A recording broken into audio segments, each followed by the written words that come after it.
चोरी छुपे जाके मिलते हैं सीएम से। दुनिया मीडिया के सामने मिले हैं, कोई चोरी छुपे जाके मिले हैं क्या? हाथ मिलाता हुआ फोटो क्यों पूरा नहीं मिला वायरल है? हो क्या गया। है भाई, उसे क्या है? हम सीएम के उस विचार से विपरीत है, चाहे कोई रहे। हमारी उससे व्यक्तिगत लड़ाई थोड़ी है। तो जिस कार्यक्रम में हम गए थे, वो एक शादी वैवाहिक सामाजिक कार्यक्रम है। सामाजिक कार्यक्रम में हम सीएम के विरुद्ध थोड़ी हैं। हम डॉक्टर के सामने जाके छुपाएँगे कि मेरा बवासीर हुआ है, तो इलाज कैसे होगा? तो लाइक दैट अगर नक्सल इस राज्य की समस्या, बीमारी है, तो उसपे बहस होनी चाहिए। ज़मीन है, तो सभ्यता है, ज़मीन है, तो संस्कृति है, ज़मीन है, तो भूगोल है, ज़मीन है, तो घर है, परिवार है, द्वार है, ज़मीन नहीं है, तो कुछ भी नहीं है। गालियाँ भी देने दीजिए, ऐसे भी मुख्यमंत्री भेड़िया बोल दिए थे विपक्ष को। तो सदन आपका है, सरकार आपकी है, बीच में ट्रेजरी बेंच वालों को खड़ा होने का कोई औचित्य नहीं बनता है। विधायक उछल-कूद कर सकते हैं बीच में, सत्ता पक्ष, विपक्ष, लेकिन ट्रेजरी बेंच वाले कैसे खड़े हो जाएँगे? तो पैसा भी आ गया है। हाँ, पैसा आ गया है, मोटा-मोटी कितना आ गया? 2,13,000 और फिर 1,59,000 वो जो 9 दिन का वो काट के आया है पैसा। पैसा का क्या कर रहे हैं आप तो बड़े-बड़े 75% वादे दान दान 75% दान करेंगे, उसमें बचेगा हमको लगता है, कुछ बचेगा। उसी से 2-4 गो पैंट कुर्ता लेंगे, सदन में जाते हैं 80 नेता हैं, लेकिन जो वहाँ के वर्कर हैं, जो कर्मचारी हैं, जब वो मिलते हैं तो पूछिएगा उनसे जरा मत से मिलते हैं तो क्या भाव होता है। 4-5 नए अस्पताल बनाने की भी घोषणा की गई है। लेकिन उसमें झारखंड के बच्चे उसमें कैसे घुसेंगे इन सभी बातों पे डिस्कस नहीं किया गया। सीटेट को इनवैलिड कर दिया गया अभी टीचर का बहाली में और जेटेट सरकार बहुत दिनों से ले नहीं रही है, तो जेटेट का मुद्दा भी उठाने का निसंदेह राज्य के लिए जेटेट आवश्यक है, तो जेटेट का मुद्दा उठेगा, ज़रूर उठेगा। डुमरी के लिए ट्रामा सेंटर का बात उठाया है, डुमरी को जिला बनाने का मांग उठाएँगे, डुमरी को ऊपर घाट के लिए अलग ब्लॉक, डुमरी के उत्तराखंड को अलग ब्लॉक बनाने की मांग उठाएँगे। झारखंड में कहा जाता है कि अगवा सरकार है, अगवा पार्टी का सरकार है और अगवा बजट पेश हुआ है। एनुअल बजट पेश पेश हुआ है, लेकिन एनुअल बजट का बहुत सारे अ, मुद्दों पे जयराम महतो विरोध करते हुए नज़र आए और कुछ-कुछ मुद्दे ऐसे हैं जैसे कि कृषि मंत्रालय हो गया, उन सभी मुद्दों पे कुछ-कुछ पॉइंट पे समर्थन करते हुए भी नज़र आए हैं। तो तमाम मुद्दों पे जुड़ेंगे और बात करेंगे क्योंकि बहुत सारा कंट्रोवर्शियल अ, हॉट डिस्कशन मंत्री महोदय के साथ में भी इनका हो जाता है, तो तमाम चीज़ों पे जुड़ेंगे, बात करेंगे। अ, किन-किन मुद्दों पे आपकी सहमति है एनुअल बजट में? देखिए, कृषि को इस बार अच्छा बजट दिया है, 4-5 नए अस्पताल बनाने की भी घोषणा की गई है, लेकिन उसमें सराहनीय बजट है। हाँ, ले एक बात 1 मिनट रुकना चाहेंगे, लेकिन उसमें झारखंड के बच्चे उसमें कैसे घुसेंगे, इन सभी बातों पे डिस्कस नहीं किया गया है। बिल्कुल, बहुत सारे लूपहोल है देखिए, पहला बात है कि बजट अभी घोषणा आपने किया है, हुँ, धरातल पर काम होगा, उस काम में उस काम के होने के बाद क्या लोग लाभान्वित होंगे कि नहीं होंगे, वो भी बहुत बड़ा प्रश्न रहेगा। हुँ। लेकिन अगर बजट को भी देखा जाए और थोड़ा-सा अगर मतलब अ, पॉजिटिव, नेगेटिव दोनों को मिला के एक कॉम्बिनेशन करते हुए अगर अपनी राय देनी हो, तो कुछ-कुछ बिंदु हैं जहाँ आप सरकार को कहेंगे कि हाँ, ये ठीक हुआ है।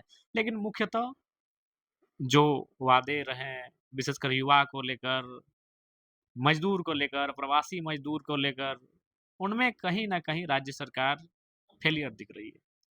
तो कौन से मुद्दा आपको सबसे ज़्यादा मतलब बजट में सबसे खराब लग रहा है? सबसे खराब तो ये है कि आपके बजट में युवाओं का कोई ज़िक्र ही नहीं है। हुँ, बेरोज़गारी भत्ता जो पूर्व में सरकार के बजट में था, हुँ, कोई स्थान ही नहीं है। हुँ, नए रोज़गार सृजन की कोई चर्चा परिचर्चा ही नहीं है। हुँ, तो कहीं न कहीं ये उचित नहीं है युवाओं का राज्य, युवाओं की बात करने वाले और अपने आप को युवा मुख्यमंत्री कहने वाले। हुँ। सदन में लगभग जिन मंत्रियों ने, जिन विधायकों ने सत्ता पक्ष से मुख्यमंत्री की प्रशंसा की, उन्होंने मुख्यमंत्री हेमंत सोरेन नहीं कहा है, युवा मुख्यमंत्री हेमंत सोरेन।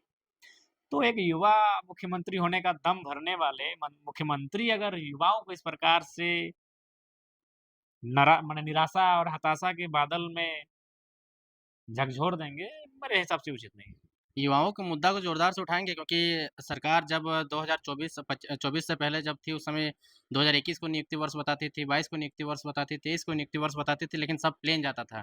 अब इस बजट में भी नियुक्ति वर्ष टाइप का कुछ दिख नहीं रहा है, तो युवाओं में एक तो 5 साल उधर बर्बाद हो गया, फिर 5 साल बर्बाद होगा, तो ऐसे ही हाहाकार मच गया, बेरोज़गारी दर, पलायन, ये सब बहुत बड़ा मुद्दा है, तो इस मुद्दे को जोरदार से उठाएँगे सदन में? निस्संदेह कल मेरा बजट पर चर्चा लेना में भाग लेना है मुझे, तो निस्संदेह इन विषयों को कल समय भी रहेगा क्योंकि आज मान के चलिए आज बजट पे ही बहस हुआ, कल भी बजट पे ही बहस होगा। तो कल समय रहेगा 5-7 मिनट तक का समय मिलेगा, हमें लगता है कि उस बहस में अपने सारे विषय को रखने का प्रयास करेंगे। क्या जयराम महतो को कम टाइम मिलता है क्या? पार्शियलिटी होता है क्या नहीं, इनका? पार्शलिटी नहीं, जो नियम है सदन का, उस नियम का अनुपालन करना होगा चूँकि हम एक ही विधायक चुन के आए हैं और एक विधायक के लिए जो समय का आवंटन होता है उसी अनुरूप अनुरूप बोलना होता है। जैसे जिनका 20-35 विधायक है, तो उनको मान के चलिए 35 मिनट बोला, तो वो 1 आदमी बोले या 5 आदमी बोला, 35 मिनट आपको खपत करना है। तो वहाँ जयराम महतो के सामने बाध्यता यही है कि भाई हम एक विधायक हैं और उसी के अनुसार हमको समय का आवंटन किया जाता है। जब गरम हो जाते हैं तो कोई समझ में नहीं आते हैं, पत्रकार को भी आप थोड़ा ले लेते हैं आड़े हाथ, मंत्री लोग को भी थोड़ा ऊँचे ठोर में बोल देते हैं जैसा नहीं बोलना चाहिए। नहीं देखिए, सबसे पहले बात मंत्री जी की भूल है। वो ट्रेज़री बेंच में बैठते हैं। ट्रेज़री बेंच का मतलब है कि सरकार आपकी है भाई, सदन आपका है अभी मान के चलिए। स्पीकर आपका है, तो आराम से खड़ा होके 10 मिनट एक्सप्लेन कीजिए ना। एक तो हमें सबसे कम समय मिलता है। अब जो बोलना है, आप हमारे बारे में नकारात्मक बोलना है, गालियाँ भी देने दीजिए, ऐसे भी मुख्यमंत्री भेड़िया बोल दिए थे विपक्ष को। हुँ, तो सदन आपका है, सरकार आपकी है। लीजिए 10 मिनट और खड़े होइए ट्रेज़री बेंच पे और बोलिए। बीच में ट्रेज़री बेंच वालों को खड़ा होने का कोई औचित्य नहीं बनता है।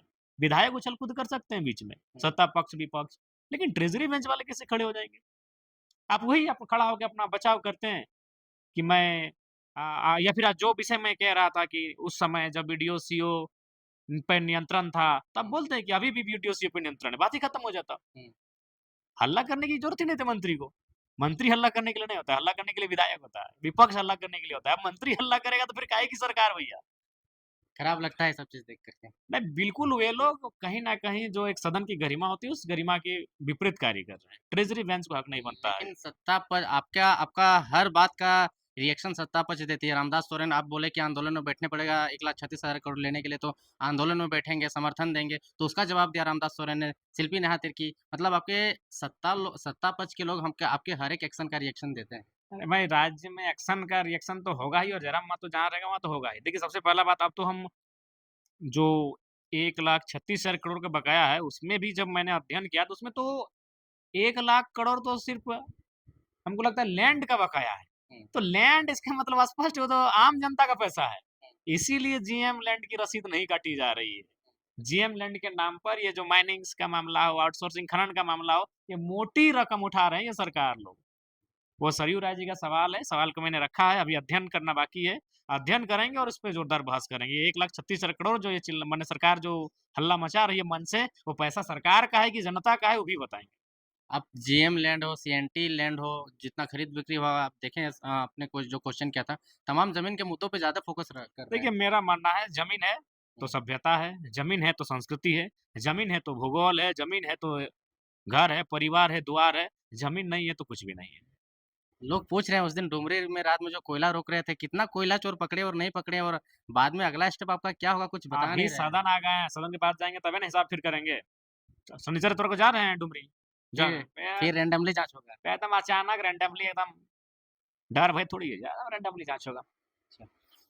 विधायक बनने से पहले भी नक्सलवाद पे बात करते थे, विधायक बनने के बाद भी सदन के अंदर नक्सलवाद पे, क्या कुछ इस मैटर को ज़्यादा ही आप तवज्जो दे देखिए, रहे हैं? नहीं तवज्जो देना होगा, चूँकि इस पे कोई बोलना नहीं चाहता है और ये एक राज्य की बड़ी समस्या है, समस्या नहीं एक बीमारी है और उससे आपको मुक्त करना होगा इस राज्य को और तभी आप मुक्त कर सकते हैं जब किसी भी बीमारी का इलाज तभी होगा जब उस बीमारी पे बात करेंगे। अब आप डरेंगे कि जैसे मान के चलो कोई गोपनीय बीमारी होगी, मान के चलो बवासीर। हुँ, अगर आप डॉक्टर के सामने जाके छुपाएँगे कि मेरा बवासीर हुआ है, तो इलाज कैसे होगा?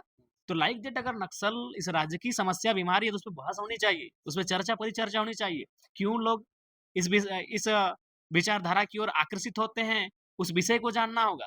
इसीलिए बिना बहस किए, बिना बात किए, हमें नहीं लगता इस बीमारी से हम निजात पा सकते। इसलिए मैं डरता हूँ नहीं, मैं बात करता हूँ।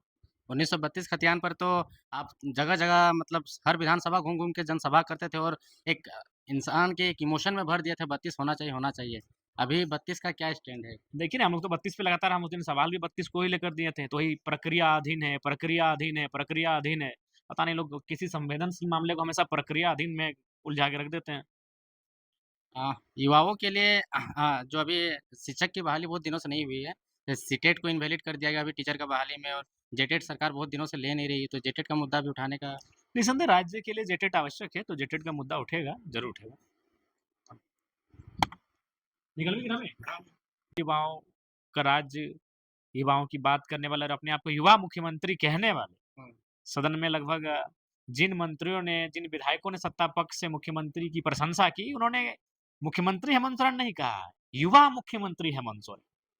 तो एक युवा मुख्यमंत्री होने का दम भरने वाले मुख्यमंत्री अगर युवाओं को इस प्रकार से माने निराशा और हताशा के बादल में झकझोर देंगे, मेरे हिसाब से उचित नहीं है।